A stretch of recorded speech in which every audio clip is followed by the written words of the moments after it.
Hi,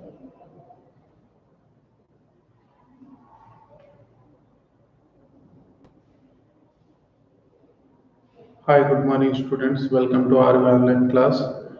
In previous class, we have discussed about the president and the qualifications required to become president of India and the powers of the president and emergency powers. In that, we have discussed about a national emergency, state emergency, and financial emergency. Okay.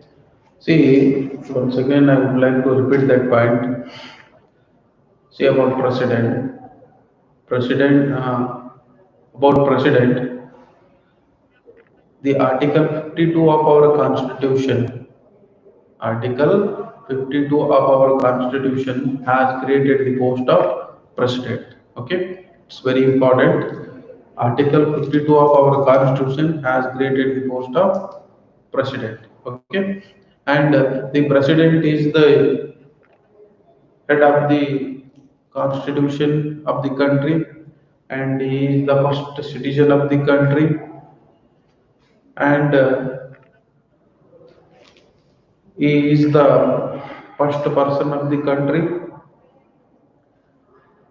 and he is the head of the executive powers, and also he is the chief commander in all the three armed forces, and he enjoys the highest position in the country, and he is the custodian of all executive powers of the nation.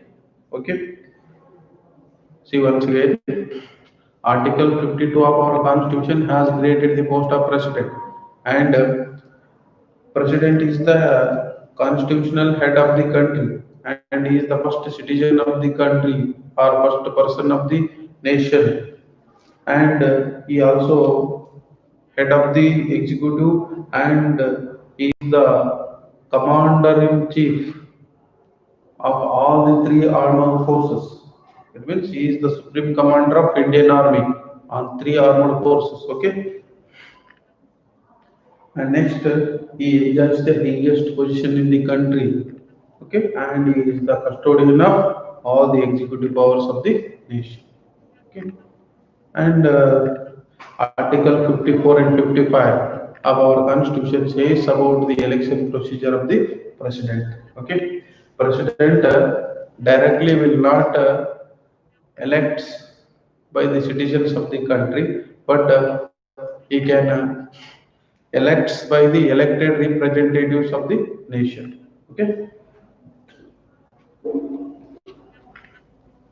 the president is elected by an electoral college of elected members of both the houses of parliament. Okay, it means Rajya Sabha members and Lok Sabha members, and all the elected members of the legislative assemblies of all the states will elect the president. Okay,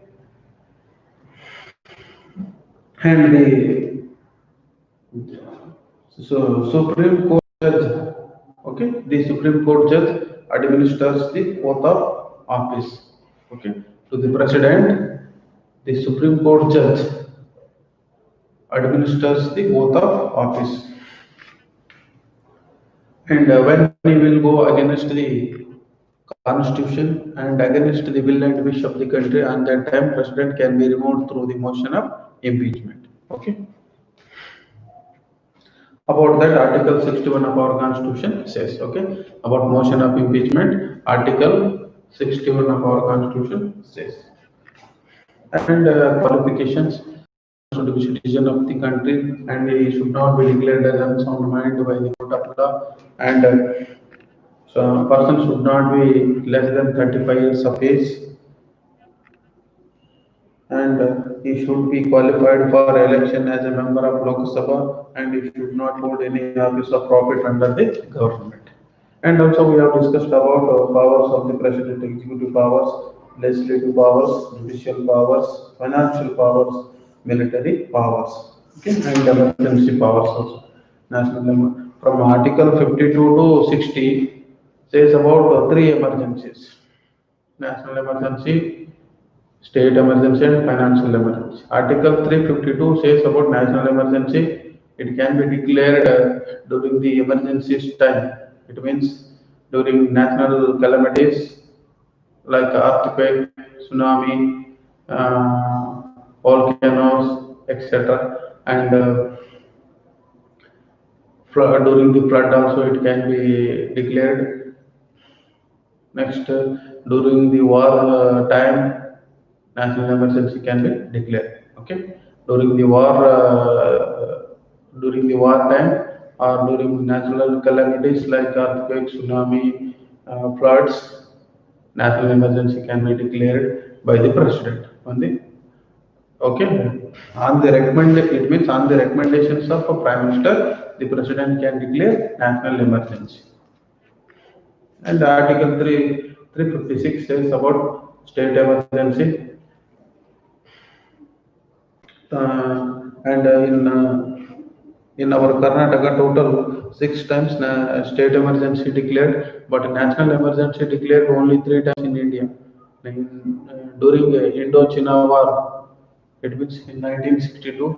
Next, in 1965 during Indo-Pak War. Next, in 1975 during severe drought situation, national emergency declared in India. In 1975, Indira Gandhi, during Indira Gandhi's period time, national emergency declared. Last, Article 360 says about financial emergency. Still today also financial emergency declared in the country. And now in this class we are going to discuss about Prime Minister. Okay, see, the Constitution has provided for a Council of Ministers with the Prime Minister as its head to assist and advise the President in the administration of the country. Why the post of President has created? In order to assist in the matter of administration to the President, the Prime Minister and his Council of Ministers has created.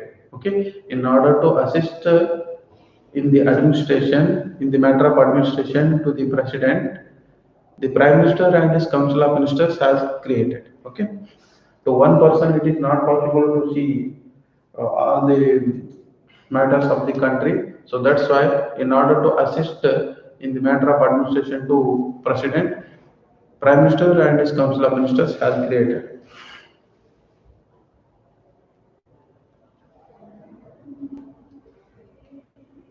And still, it is the Prime Minister who has the real power to carry out the administration. Here, Prime Minister is the head of the country. But sorry, Prime Minister is the head of the government, but President is the head of the country, head of the constitution, and head of the union executive. Okay, but all the administrative matters are in the hands of Prime Minister.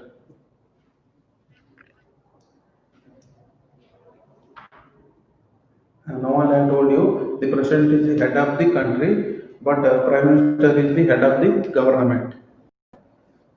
He remains in office as long as enjoys the trust of Lok Sabha.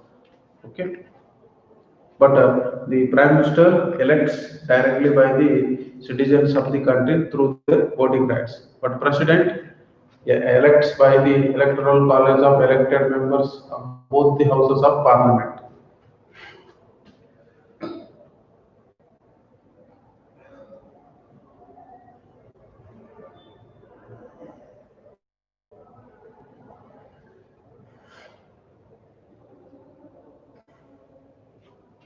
Next, powers of the Prime Minister.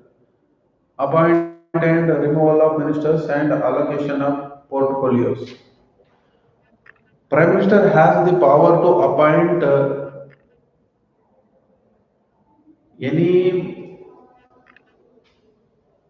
elected members as a council of ministers, and he has the power to remove that ministers at any time. Okay, when they will go against the will and wish of the government and will and wish of the country, and when they will go against the constitution of the country, and that time the prime minister has the power to remove that council of ministers. Okay, and he has the power to allocate the portfolios. Portfolios means here prime minister has the power to allocate seats. It means he has the power to appoint any elected members as a education minister or human resource minister or agriculture minister, finance minister, defense minister, like that. He has the power to appoint any elected members as a heads of the department, and he has the power to remove that ministers at any time. Okay.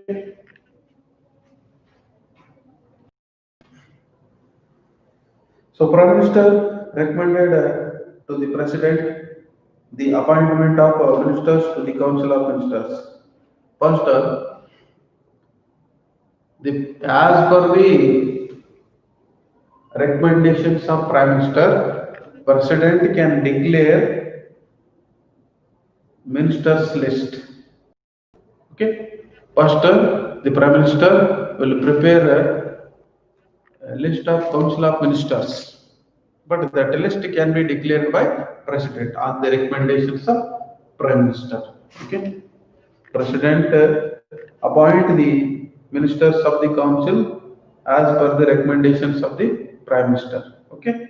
Here, Prime Minister recommends to the President to appoint the Council of Ministers. Okay.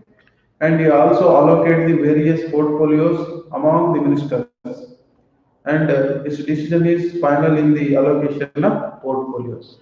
Prime Minister's decision is final in the allocation of portfolios. Okay, and next, now only I told you, Prime Minister is the head of the government.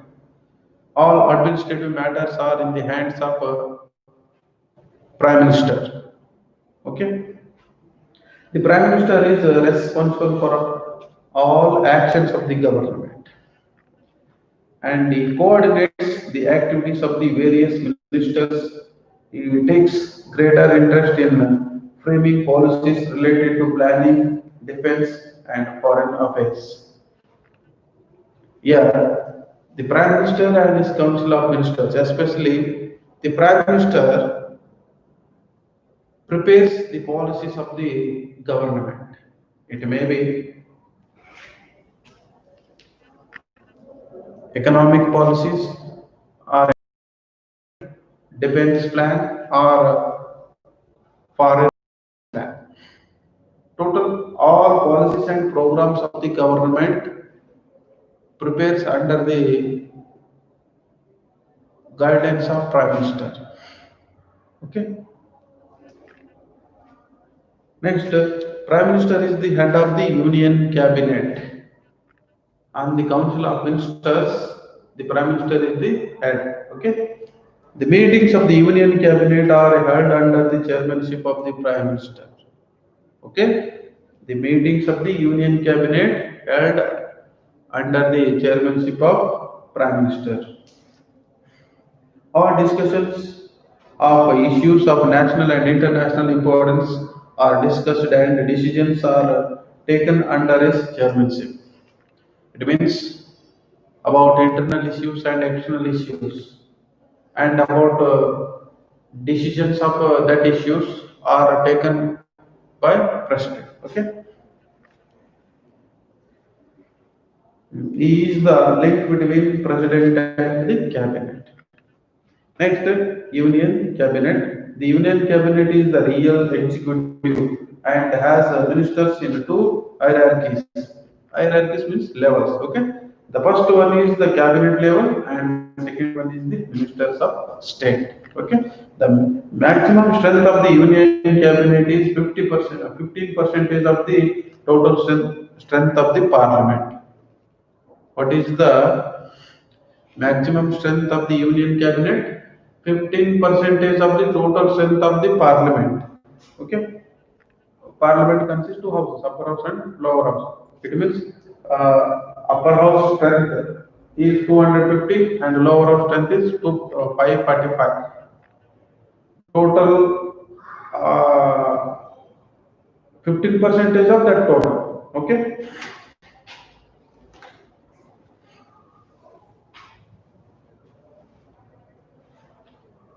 Means total strength of Rajya Sabha is 250 and total strength of Lok Sabha, that is 545, of which 15%. Okay, 15% means how much? That is the strength of Union Cabinet. Okay. The cabinet has two kinds of responsibilities. First one, the minister of every department is responsible for the administration of his department. Each and every council of ministers are fully responsible for the development of their particular department. Okay, the minister of every department is responsible for the administration of that department. He has the individual responsibility for the success or failure of his department. Okay, and the Union Cabinet has collective responsibility to the Parliament with regard to the decisions and policies taken by it. Therefore, the Cabinet can be in power only as long as it enjoys the true of the Parliament. When it loses the trust, it is removed by no conference, so no motion. Okay, this is about the Prime Minister. Next, here no confidence motion means if a majority of the Lok Sabha members loses their confidence and on withdraw support to the Prime Minister and his cabinet, the Prime Minister as well as his cabinet ministers will have to resign. It means when they will lose the trust of members at that time, they have to resign to their post. Okay. The motion passed by the Lok Sabha members at the center and the Vidhan Sabha members at the state level asking for the resignation of their ruling party and government at the center and state respectively because they do not trust them anymore is called no confidence motion. Okay. Thus, the term of office of the union government and the state government depends on the trust of the Lok Sabha members. Okay. Lok Sabha respectively. Rajya Sabha members and Vidhan Sabha or Vidhan Parishad members do not enjoy this privilege. Till now, around 34 no conference motions have been passed in the Indian Parliament. Up till today, total 34 no conference motions have been passed in the Indian Parliament. Okay. Already you know who is the present Prime Minister of India, Narendra Modi, but who was the first Prime Minister of India? That is Pandit Jawaharlal Nehru. Okay, from 1947 to 1964, Pandit Jawaharlal Nehru was the Prime Minister of India.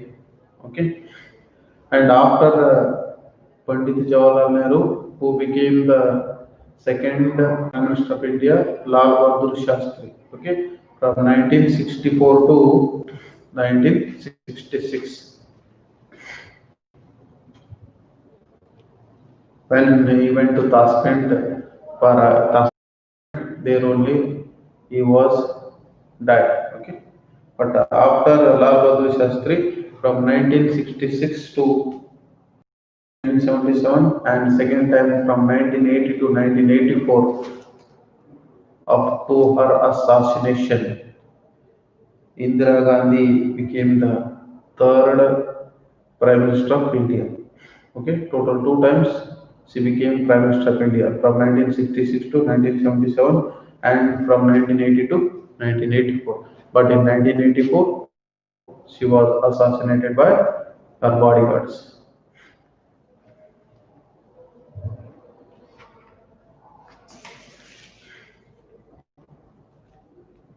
This is about the union government. Okay, with this, the chapter completed. Before concluding today's class, I would like to give some questions. Write it down. First one: who is the head of the government? Who is the head of the government?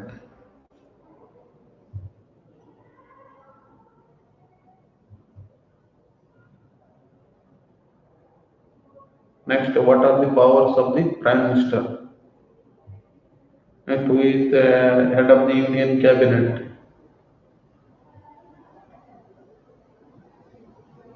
What is the maximum strength of union cabinet? And who was the first prime minister of India? And who is the present prime minister of India? Okay. Next, what is no confidence motion? These are the questions with this chapter also completed. In next class, we will come with a new concept. Okay. Thank you guys. We will meet in next class with new concept.